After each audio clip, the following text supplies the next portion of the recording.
Bonjour à tous, j'espère que tout le monde va bien. Alors aujourd'hui j'ai décidé de répondre à des questions qui reviennent assez régulièrement chez les créateurs d'entreprises ou chez les gens qui ont un projet qui ne savent pas trop encore où ils en sont. Et c'est les questions qui sont en relation, en rapport avec les statuts.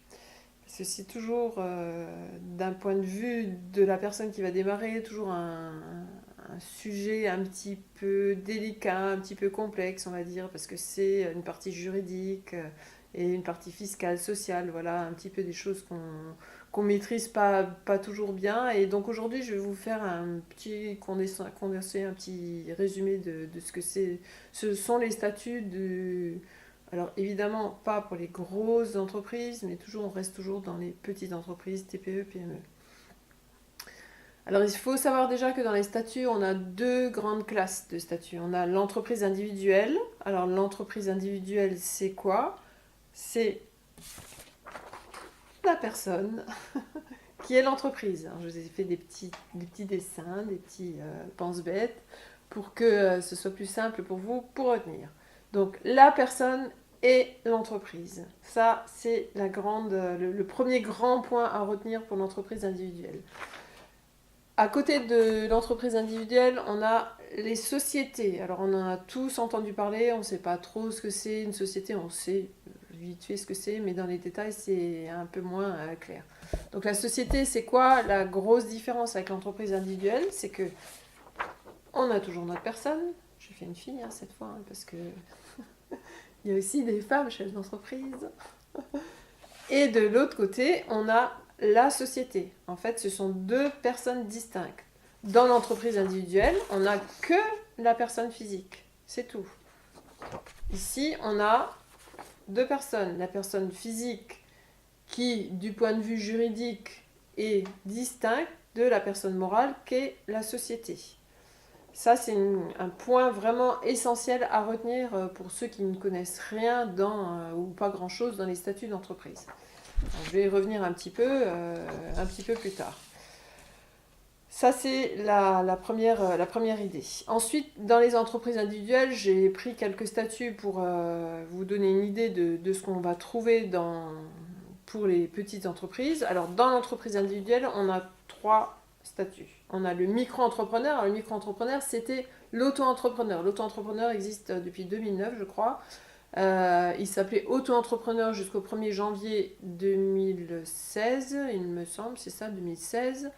Et en 1er janvier 2016, il a changé de nom. Maintenant, il s'appelle micro-entrepreneur.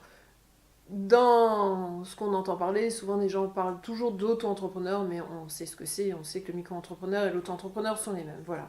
Ça, c'est le premier statut que tout le monde connaît quasiment, puisque tout le monde en a entendu parler, on en entend parler dans notre entourage, on entend parler dans les médias, sur les radios, etc., beaucoup aussi sur les réseaux sociaux, etc. Le deuxième statut, c'est l'entreprise individuelle classique. Alors ça, c'était un statut, et c'est encore un statut souvent qui est utilisé par les artisans. Souvent, vous voyez des entreprises dans le bâtiment qui sont en entreprise individuelle. Et le troisième statut, c'est l'EIRL. L'EIRL, c'est la même chose qu'une entreprise individuelle, mais le RL, c'est responsabilité limitée. Donc entreprise individuelle à responsabilité limitée. Je vous expliquerai un petit peu plus en détail quand on parlera de l'EIRL ce que c'est cette responsabilité limitée. Les trois statuts, donc je répète, les trois statuts d'entreprise individuelle, micro-entrepreneur, entreprise individuelle, EIRL. Maintenant pour les sociétés, on en a quatre qui s'adressent plus spécifiquement donc aux petites entreprises, aux TPE, PME. Donc nous avons en premier le URL, EURL entreprise unipersonnelle à responsabilité limitée. Le RL qu'on retrouve dans les statuts veut toujours dire responsabilité limitée. Le E entreprise, le U unipersonnel. Si vous retenez déjà ces quelques clés, vous arriverez facilement à décrypter d'autres sigles. Le deuxième statut qu'on aura, c'est la SARL. Alors, le URL et la SARL sont la même chose, ce sont toutes les deux des SARL, sauf que le URL, on n'a qu'un associé. Donc il n'y a qu'une personne qui qui détient en fait les parts de la société. Dans la SARL, c'est au moins 2 personnes. Donc ça, j'y reviendrai aussi un petit peu plus tard. Ensuite, on a le statut SASU. SASU, Société par action simplifiée unipersonnelle. Et le statut SAS, Société par action simplifiée. Alors, pareil, le même fonctionnement, SASU, SAS. SASU, vous avez compris, le U est unipersonnel. Donc, pareil, un associé, SAS, au moins 2 associés. Voilà. Là, on a les 4 statuts qui concernent plus spécifiquement les TPE-PME. À savoir que la SAS, SASU, c'était des statuts qui n'étaient pas accessibles aux petites entreprises. Elles le sont depuis très peu de temps, depuis, je ne sais plus, 2-3 ans.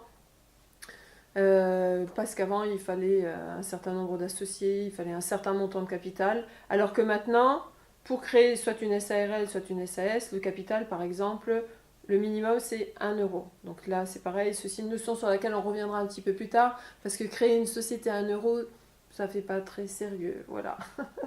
Ça, il faut le savoir. Alors, la grosse différence aussi, donc comme je vous ai dit que l'entreprise individuelle, c'était la personne, l'entreprise, ça implique que le patrimoine privé, donc le patrimoine de la personne et le patrimoine professionnel, sont confondus. On ne fait pas de distinction entre le patrimoine de la personne et le patrimoine de l'entreprise. S'il y a un souci dans l'entreprise, eh ben, les deux patrimoines sont confondus et la responsabilité, elle est aussi bien sur l'entreprise que sur la personne. On est en responsabilité illimitée en entreprise individuelle, sauf pour l'EIRL, où je vous ai dit tout à l'heure, l'entreprise individuelle a responsabilité limitée, mais c'est une notion qu'on développera un peu plus tard.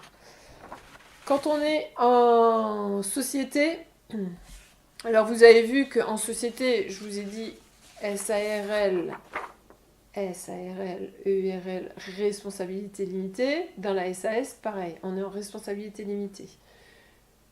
Ce qui implique quoi? Ce qui implique que, déjà, d'une part, on a la personne physique, on a la société. Donc les deux patrimoines sont séparés. Ça, c'est déjà une chose.